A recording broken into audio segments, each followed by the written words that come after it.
Bonjour et bienvenue dans cette rubrique La Bible en un an. Nous sommes au 19e jour de notre lecture.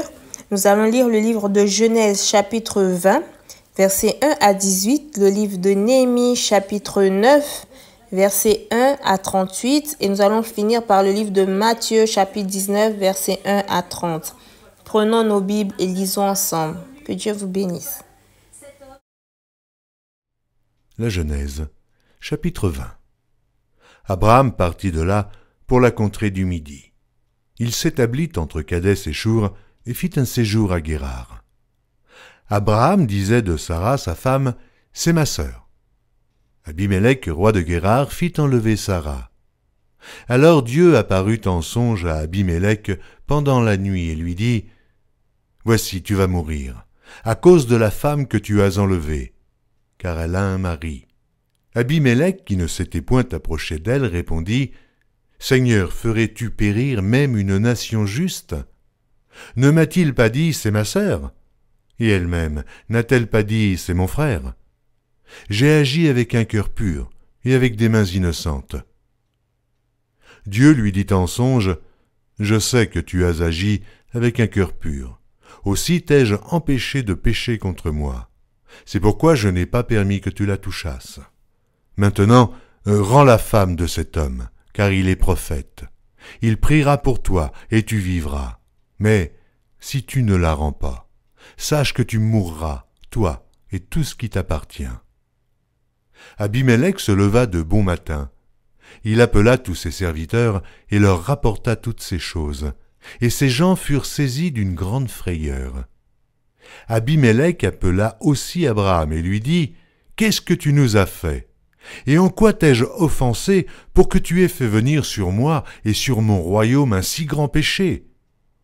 Tu as commis à mon égard des actes qui ne doivent pas se commettre. » Et Abimélec dit à Abraham, « Quelle intention avais-tu pour agir de la sorte? » Abraham répondit, « Je me disais qu'il n'y avait sans doute aucune crainte de Dieu dans ce pays, et que l'on me tuerait à cause de ma femme. De plus, il est vrai qu'elle est ma sœur, fille de mon père, seulement elle n'est pas fille de ma mère, et elle est devenue ma femme.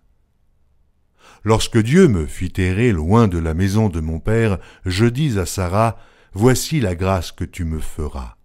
Dans tous les lieux où nous irons, dis de moi, c'est mon frère. » Abimélec prit des brebis et des bœufs, des serviteurs et des servantes, et les donna à Abraham et lui rendit Sarah, sa femme.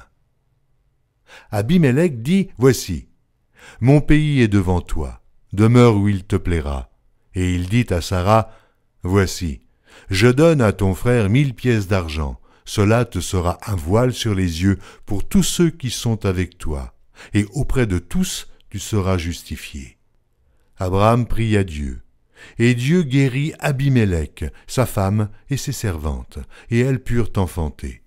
Car l'Éternel avait frappé de stérilité toute la maison d'Abimélec à cause de Sarah, femme d'Abraham. Néhémie, chapitre 9. Le 24e jour du même mois, les enfants d'Israël s'assemblèrent, revêtus de sacs et couverts de poussière, pour la célébration d'un jeûne. Ceux qui étaient de la race d'Israël, s'étant séparés de tous les étrangers, se présentèrent et confessèrent leurs péchés et les iniquités de leurs pères. Lorsqu'ils furent placés, on lut dans le livre de la loi de l'Éternel, leur Dieu, pendant un quart de la journée. Et pendant un autre quart, ils confessèrent leurs péchés et se prosternèrent devant l'Éternel, leur Dieu. Josué, Bani, Kadmiel, Shebania, Buni, Shérébia, Bani et Kenani montèrent sur l'estrade des Lévites et crièrent à haute voix vers l'Éternel, leur Dieu. Et les Lévites, Josué, Kadmiel, Bani, Ashbabnia, Shérébia, Odija, Shebania et Pétachia dirent, « Levez-vous, bénissez l'Éternel, votre Dieu, d'éternité en éternité. Que l'on bénisse ton nom glorieux, qui est au-dessus de toute bénédiction et de toute louange. C'est toi, Éternel, toi seul qui as fait les cieux des cieux et toute leur armée, la terre et tout ce qui est sur elle, les mers et tout ce qu'elles renferment. Tu donnes la vie à toutes ces choses, et l'armée des cieux se prosterne devant toi. C'est toi, Éternel Dieu, qui as choisi Abraham, qui l'a fait sortir d'Our en Chaldée, et qui lui a donné le nom d'Abraham.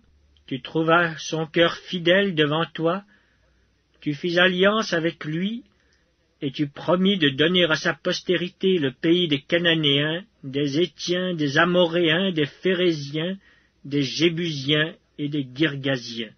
Et tu as tenu ta parole, car tu es juste. Tu vis l'affliction de nos pères en Égypte, et tu entendis leurs cris vers la mer Rouge. Tu opéras des miracles et des prodiges contre Pharaon, contre ses serviteurs et contre tout le peuple de son pays, parce que tu savais avec quelle méchanceté ils avaient traité nos pères. Et tu fis paraître ta gloire comme elle paraît aujourd'hui. Tu fendis la mer devant eux, et ils passèrent à sec au milieu de la mer. Mais tu précipitas dans l'abîme comme une pierre au fond des eaux ceux qui marchaient à leur poursuite. Tu les guidas le jour par une colonne de nuée, et la nuit par une colonne de feu qui les éclairait dans le chemin qu'ils avaient à suivre. Tu descendis sur la montagne de Sinaï, tu leur parlas du haut des cieux, et tu leur donnas des ordonnances justes, des lois de vérité, des préceptes et des commandements excellents.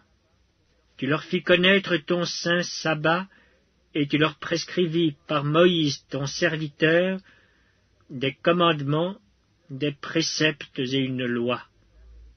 Tu leur donnas du haut des cieux du pain quand ils avaient faim, et tu fis sortir de l'eau du rocher quand ils avaient soif. Et tu leur dis d'entrer en possession du pays que tu avais juré de leur donner. Mais nos pères se livrèrent à l'orgueil et raidirent leurs coups.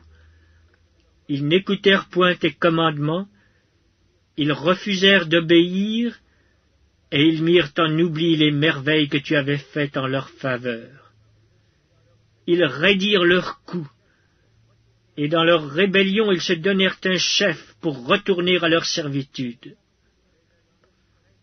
Mais toi, tu es un Dieu prêt à pardonner, compatissant et miséricordieux, lent à la colère et riche en bonté, et tu ne les abandonnas pas, même quand ils se firent un veau en fonte et dirent « Voici ton Dieu qui t'a fait sortir d'Égypte », et qu'ils se livrèrent envers toi à de grands outrages.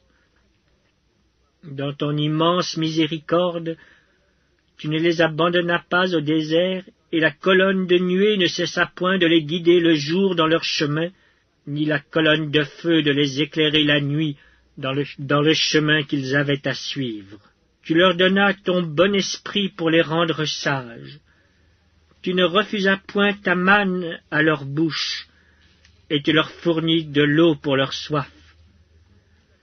Pendant 40 ans, tu pourvus à leur entretien dans le désert, et ils ne manquèrent de rien. Leurs vêtements ne s'usèrent point, et leurs pieds ne s'enflèrent point. Tu leur livras des royaumes et des peuples, dont tu partageas entre eux les contrées, et ils possédèrent le pays de Sion, roi de Hesbon, et le pays d'Og, roi de Basan. Tu multiplias leurs fils comme les étoiles des cieux, et tu les fis entrer dans le pays dont tu avais dit à leur père qu'ils prendraient possession. Et leurs fils entrèrent et prirent possession du pays. Tu humilias devant eux les habitants du pays, les Cananéens, et tu les livras entre leurs mains avec leurs rois et les peuples du pays, pour qu'ils les traitassent à leur gré. Ils devinrent maîtres de villes fortifiées et de terres fertiles. Ils possédèrent des maisons remplies de toutes sortes de biens, des citernes creusées, des vignes, des oliviers et des arbres fruitiers en abondance. Ils mangèrent, Ils se rassasièrent, ils s'engraissèrent, et ils vécurent dans les délices par ta grande bonté. Néanmoins ils se soulevèrent et se révoltèrent contre toi. Ils jetèrent ta loi derrière leur dos. Ils tuèrent tes prophètes, qui les conjuraient de revenir à toi, et ils se livrèrent envers toi à de grands outrages. Alors tu les abandonnas entre les mains de leurs ennemis qui les opprimèrent. Mais au temps de leur détresse, ils crièrent à toi, et toi tu les entendis du haut des cieux. Et dans ta grande miséricorde, tu leur donnas des libérateurs qui les sauvèrent de la main de leurs ennemis. Quand ils eurent du repos, ils recommencèrent à faire le mal devant toi. Alors tu les abandonnas entre les mains de leurs ennemis qui les dominèrent. Mais de nouveau ils crièrent à toi. Et toi, tu les entendis du haut des cieux, et dans ta grande miséricorde, tu les délivras maintes fois. Tu les conjuras de revenir à ta loi, et ils persévérèrent dans l'orgueil. Ils n'écoutèrent point tes commandements. Ils péchèrent contre tes ordonnances qui font vivre celui qui les met en pratique. Ils eurent une épaule rebelle. Ils raidirent leur cou, et ils n'obéirent point. Tu les supportas de nombreuses années, tu leur donnas des avertissements par ton esprit, par tes prophètes, et ils ne prêtèrent point l'oreille. Alors tu les livras entre les mains des peuples étrangers. Mais, dans ta grande miséricorde, tu ne les anéantis pas, et tu ne les abandonnas pas, car tu es un Dieu compatissant et miséricordieux.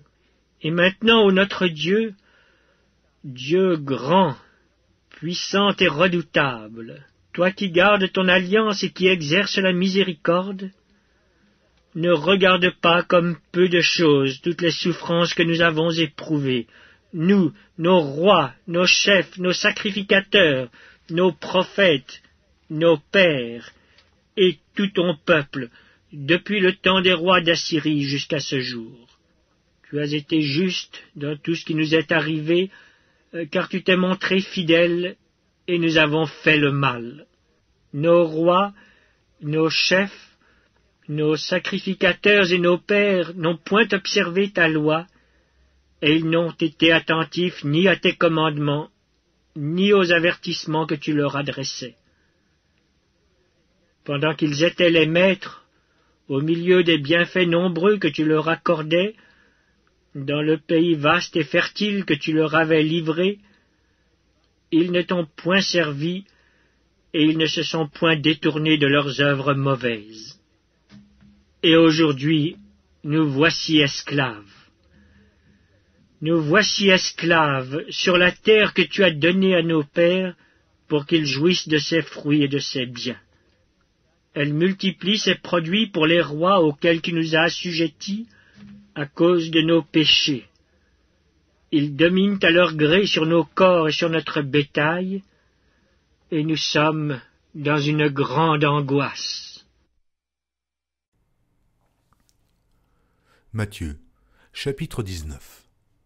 Lorsque Jésus eut achevé ses discours, il quitta la Galilée et alla dans le territoire de la Judée, au-delà du Jourdain.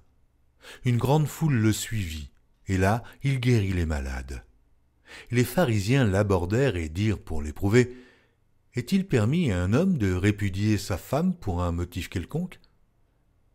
Il répondit, « N'avez-vous pas lu que le Créateur, au commencement, fit l'homme et la femme, et qu'il dit, « C'est pourquoi l'homme quittera son père et sa mère et s'attachera à sa femme, et les deux deviendront une seule chair. Ainsi ils ne sont plus deux, mais ils sont une seule chair. Que l'homme donc ne sépare pas ce que Dieu a joint. Pourquoi donc, lui dirent-ils, Moïse a-t-il prescrit de donner à la femme une lettre de divorce et de la répudier? Il leur répondit, c'est à cause de la dureté de votre cœur que Moïse vous a permis de répudier vos femmes. Au commencement, il n'en était pas ainsi. Mais je vous dis que celui qui répudie sa femme, sauf pour infidélité, et qui en épouse une autre, commet un adultère. Ses disciples lui dirent, « Si telle est la condition de l'homme à l'égard de la femme, il n'est pas avantageux de se marier. » Il leur répondit, « Tous ne comprennent pas cette parole, mais seulement ceux à qui cela est donné. Car il y a des eunuques qui le sont dès le ventre de leur mère. Il y en a qui le sont devenus par les hommes, et il y en a qui se sont rendus tels eux-mêmes à cause du royaume des cieux. Que celui qui peut comprendre, comprenne. » Alors on lui amena des petits-enfants, afin qu'il leur imposât les mains et pria pour eux. Mais les disciples les repoussèrent.